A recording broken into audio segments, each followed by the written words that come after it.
Ha guys, let's get more news about Warriors, but first don't forget to subscribe and leave your like. Klay Thompson's return was perfect ever since it started to become clear that Klay Thompson would be leading the Golden State Warriors. I had eagerly and nervously anticipated Tuesday night's game even before I knew what the schedule was, even before I knew the Dallas Mavericks were his team of choice. I was anticipating Thompson's return to the Bay Area and his first time facing the team he played his initial 13 seasons with. I was excited about it. I was also scared. Rom-coms may be full of pairings that continue to love each other and get along after a split, but athletics are rarely so optimistic when divorce is on the line. Michael Jordan's run of basketball perfection ended over a dispute with the Chicago Bulls front office, and that relationship was never repaired. Jerry West spent 14 years playing for the Los Angeles Lakers, 3 years coaching them and 18 years as their general manager,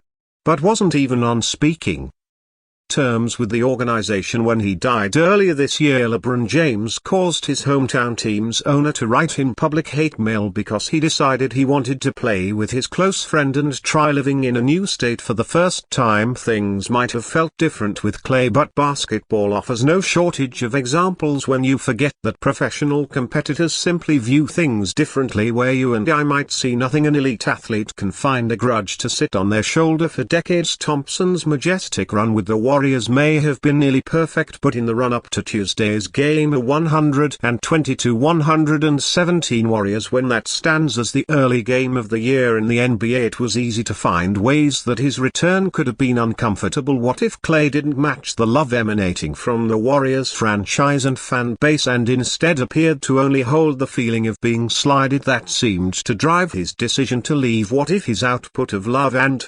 gratitude surpassed that which he was taking in, and regretful swollen eyes made us tragically wonder if he was having buyer remorse? What if, worst of all, neither happened and Klay seemed emotionally vacant, as though the last 13 years were not only gone but already forgotten? There's a comical song by Blake Shelton in which he describes the heartbreak of running into an ex-lover and painfully realizing that not only she don't love me, she don't hate me anymore, but no, we were spared all those painful outcomes. Klay was clearly moved by all things big and small, the grandness of the gestures. Hundreds of employees greeted him at the players' entrance, and the Warriors ran a touching tribute video when introducing him, and the minutiae of the moment after the game. He spent significant time just roaming through the home team's facilities, mingling with former co-workers. It was clear how fondly he still feels for the team, the fans and the city, yet it was equally clear that no part of him regrets his decision to move on. I make a habit of never criticizing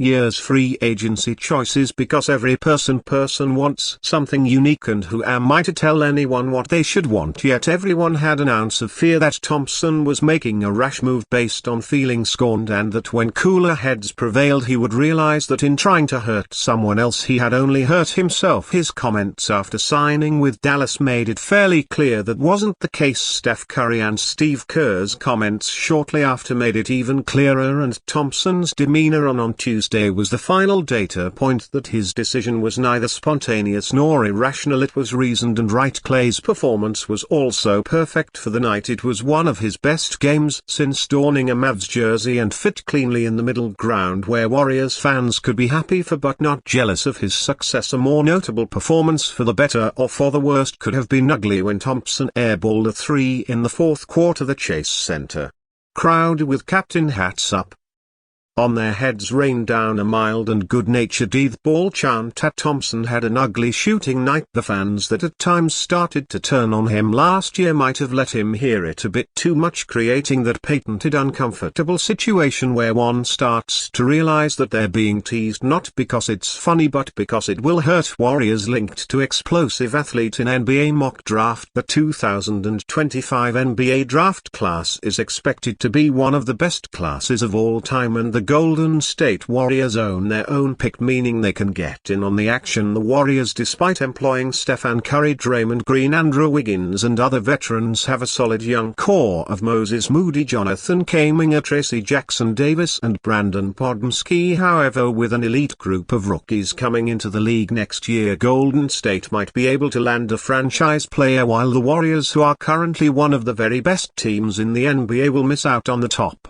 players like Cooper Flag, Ace Bale, Y and Dylan Harper. There is plenty of depth to the 2025 draft class, and a recent mock draft by the Sporting News has the Warriors landing a stud with the 14th pick. The Warriors select McDonald's All-American guard Jalil Bethia from the University of Miami. FL in 2 games so far for the Hurricanes, Bethia has averaged 11 points, 1.5 steals and 1.5 assists, and has shot 37.5% from three-point range, which is quite good for the NCAA, although he is expected to be even better. Bethia is one of the very best athletes in the draft class and uses his 6'4" frame and massive vertical leap to get above bigger players on the way to the rim. When he can't find opening, he can just step back and shoot, making him one of the more complete offensive players in the draft class. A backcourt of the future of Bethia and Podziemski would have a little bit of everything. Both are solid shooters who don't mind getting physical, and Podziemski stands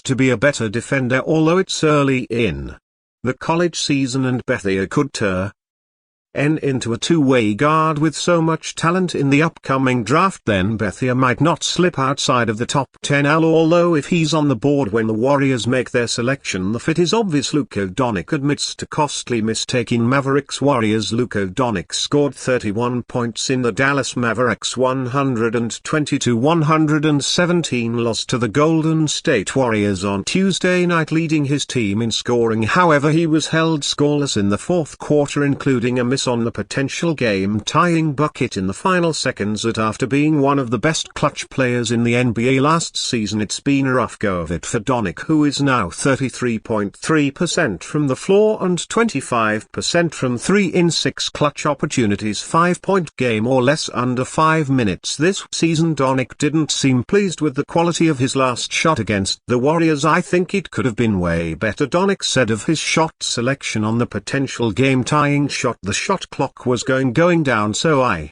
was kind of trying to get to my spot, and then on the last shot I was trying to look if somebody was open, so I saw those 3 seconds to go, so I just took the shot. The shot came with about 5.5 seconds remaining, but it did allow for an offensive rebound opportunity instead of living or dying on one shot." But this miss follows a similar theme to what we've seen from the Mavericks so far in the clutch, with little to no off-ball action, and even the ball screen does nothing here. There has been no real plan lad in game so far from Jason Kidd, something they'll have to adjust. And you fan, what do you think of the situation of Luka Doncic? Leave your opinion in the comments.